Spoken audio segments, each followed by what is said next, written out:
Bonjour, c'est Gilles sur boursicoté.com. Voici l'analyse technique du CAC 40 en intraday pour cette séance du mercredi 25 novembre 2015. Avec donc la géopolitique qui reprend le dessus sur donc l'évolution des marchés, puisque hier nous avons connu donc une phase de baisse qui avait été dont les causes se retrouvent justement dans ce contexte géopolitique entre la Turquie et la Russie. Ce matin, je dirais des déclarations de la part du président russe qui allaient un petit peu à l'inverse des tensions qui étaient apparues hier, eh bien, ont provoqué une continuité de mouvement qui avait déjà été initiée hier, je vais y revenir, qui ont ramené les cours juste avant que justement cette crise n'éclate. Donc on a quelque part une annulation, et lorsque l'on regarde un petit peu le contexte dans lequel se fait cette évolution, on reste donc dans un contexte légèrement baissier depuis la rupture ici de cette zone de support oblique qui définissait la précédente dynamique haussière dont le point haut était venu ici tester la zone des 5010 points. Donc on est toujours dans ce contexte malgré la hausse du jour, et bien dans un contexte de consolidation baissière, donc certes la dynamique est faible, mais dont le mouvement n'est toujours pas enrayé puisqu'il faudrait casser ici cette zone de support pour terminer ce mouvement de consolidation. Donc dans ce contexte, nous avons connu hier une forte phase de baisse. On est venu chercher ici la zone des 4780. On était légèrement plus bas ici sur cette cotation CFD. Ça a été d'ailleurs l'occasion pour moi de me délester dans cette zone-là d'une ligne de BX4 que j'utilisais pour la Bing Traders Cup, une sortie qui a été assez bien optimisée. J'ai eu un peu de chance sur ce coup-là. Et puis ensuite, on est remonté. Ce qui est important, c'est de voir ici que cette zone des 4820, qui définissait des configurations techniques ici, a été cassée. On le voit bien. On a retrouvé cette zone ici comme support et ensuite on a matérialisé une poursuite du mouvement haussier qui a permis de valider donc les objectifs qui avaient été définis par cette configuration. Donc on est bien dans une phase de retournement. Cette phase de retournement n'impulse pas une nouvelle dynamique puisqu'on ne fait que revenir sur une zone qui était déjà occupée avant donc cette crise. Donc rien n'a changé. Les investisseurs sont toujours dans l'attente de certaines décisions donc qui pourraient venir de la BCE notamment et de l'évolution un petit peu du contexte en fonction des chiffres macroéconomiques qui sont diffusés aux États-Unis qui pourraient favoriser la hausse des taux prochaine que beaucoup attendent au mois de décembre.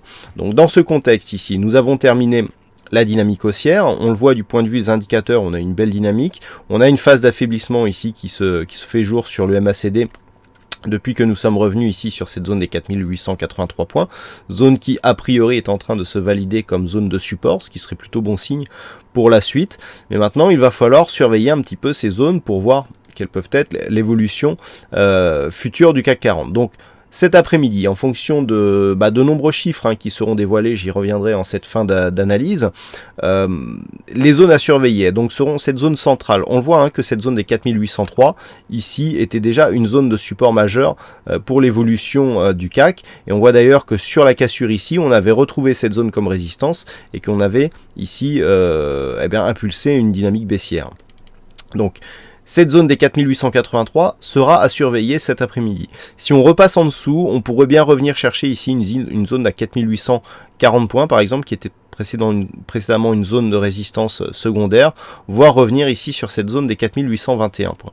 On est monté très rapidement, ceci dû à un effet de rattrapage qui était symétrique un petit peu à ce qui avait été mis en place et notamment sur la baisse que nous avions connue hier sur les marchés. Avec ici cette forte baisse, eh bien on a eu le pendant ici, donc vu que les déclarations allaient dans le sens inverse. Donc on annule tout, on recommence, on se retrouve dans une tendance légèrement baissière, dans un contexte qui, lui, du point de vue de la tendance globale, reste plutôt haussier. On le voit bien ici sur cette unité de temps 1 heure. Voilà, on a ici une dynamique haussière, petite phase de consolidation ici, dont la résistance se situe à peu près ici. Donc pour l'instant, on ne change rien. Il faut attendre les chiffres qui seront annoncés pour la plupart à 14h30. Je vous rappelle que cette semaine est une semaine écourtée du côté des États-Unis, puisque demain, les bourses seront fermées pour cause de Thanksgiving. Et vendredi, il n'y aura qu'une demi-séance. Donc tout va se jouer aujourd'hui.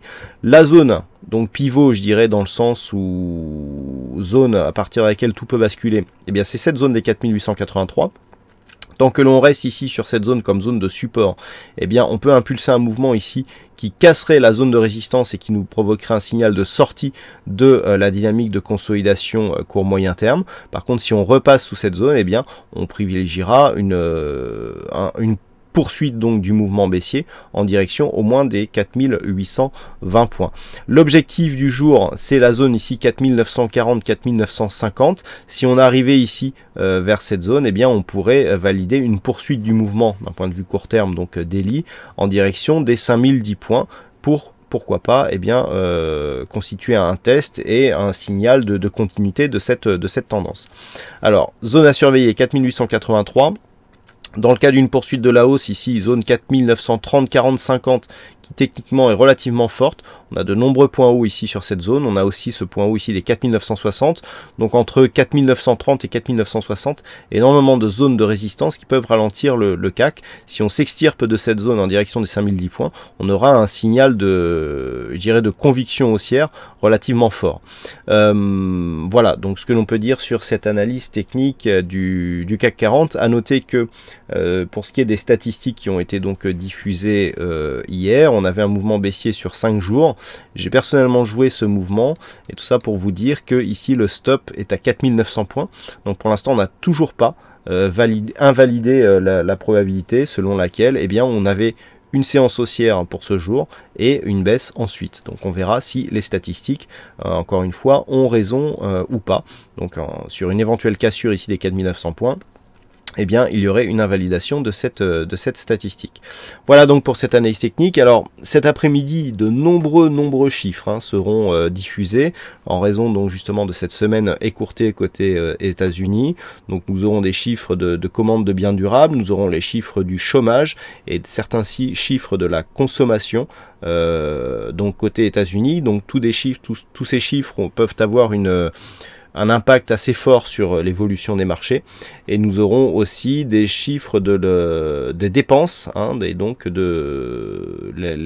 comment dire, la hausse des salaires, des revenus personnels qui seront diffusés. Donc grosse salle de résultats dont la majorité sera diffusée à 14h30. Nous aurons les prix au logement qui seront diffusés à 15h mais dont l'impact devrait être un peu moindre, et à 16h les ventes de logements neufs qui là aussi pourront continuer à émailler la séance, et on terminera avec l'indice de confiance des consommateurs du Michigan qui sera là aussi dévoilé à 16h. Après ça devrait un peu se calmer, on aura bien les chiffres du pétrole, mais qui ne devraient avoir de l'impact que sur l'évolution des cours de point de vue de cette matière première. Voilà donc pour cette séance. Écoutez, je vous souhaite une bonne séance, bonne chance dans le prochain trade, et on se retrouve donc dès ce soir pour toutes les autres analyses techniques du site boursicoté.com. Bonne journée à tous.